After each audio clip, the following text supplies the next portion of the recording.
सही pause, the right pause, यानी कि बातचीत करते हुए जो हम एक कुछ सेकंड का ब्रेक लेते हैं, विराम देते हैं अपनी ज़बान को, वो बातचीत में गेम चेंजर साबित होता है, यानी कि एक बहुत ही निर्णायक भूमिका निभाता है।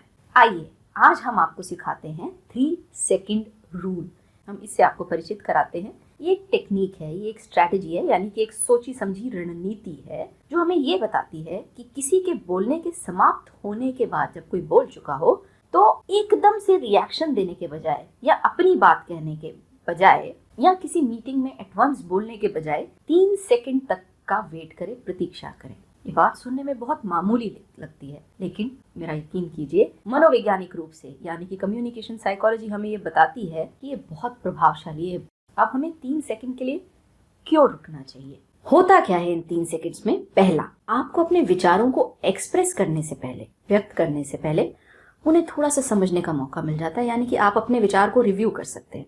ऐसा कुछ कहने की संभावना आप कम कर देते हैं जिस पे आपको बाद में पछताना पड़ सकता है। इस समय को कॉग्निटिव प्रोसेसिंग टाइम कहते हैं। हिंदी में जानना चाहते हैं तो संज्ञानात्मक प्रक्रिया के लिए ये समय आपको मिलता है, यानी कि आप अपने ही थॉट का संज्ञान ले सकते हैं। यह वे स्पीड है जिसपे मस्तिष्क को, आपके दिमाग को जानकारी मिलती है, वह उसे रिसीव करता है, उसे इंटरप्रेट करता है, यानी कि उसकी व्याख्या करता है, उसे समझता है और फिर उस पे रिस्पॉन्ड करता है, अपनी प्रतिक्रिया देता है। इसे अक्सर मिली सेकेंड्स में नापा जाता है। बोलने से पहले थोड़ा वेट करना ये भी दिखाता है कि आप केवल बोलने के लिए किसी की बात नहीं सुनते, आप समझने के लिए सुनते हैं। होता क्या है कि आप ज्यादा थॉटफुल प्रतीत होते हैं, आप विचारशील प्रतीत होते हैं और यह आपको सम्मानजनक बनाता है। जब थोड़ी देर के लिए चुप्पी छा जाती है ना, तो जो व्यक्ति आपके सामने बैठा है वह, उसको वक्त मिलता है अपनी और गहरी भावनाओं को प्रकट करने का।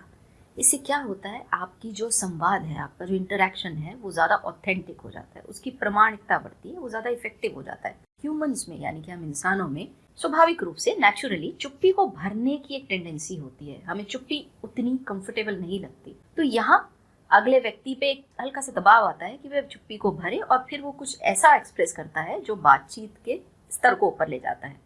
ये जो टेक्निक है, ये जो रूल है, ये खास तौर से तब यूजफुल होता है जब आप किसी इमोशनल सिचुएशन में होते हैं, किसी प्रोफेशनल सिचुएशन में होते हैं, खास तौर से जब स्टेक्स बहुत हाई होते हैं, यानी कि या बहुत कोई चुनौतीपूर्ण स्थिति होती है या आप किसी महत्वपूर्ण बातचीत में शामिल हैं। एक सॉफ्ट सा इंटरमिटेंट सा आई कांटेक्ट रखिए जब आप चुप हो। इसको आप कंबाइन कर सकते हैं एक हल्की फुल्की नॉडिंग से, ताकि साइलेंस बोझिल ना प्रतीत हो, वो टेंस ना प्रतीत हो।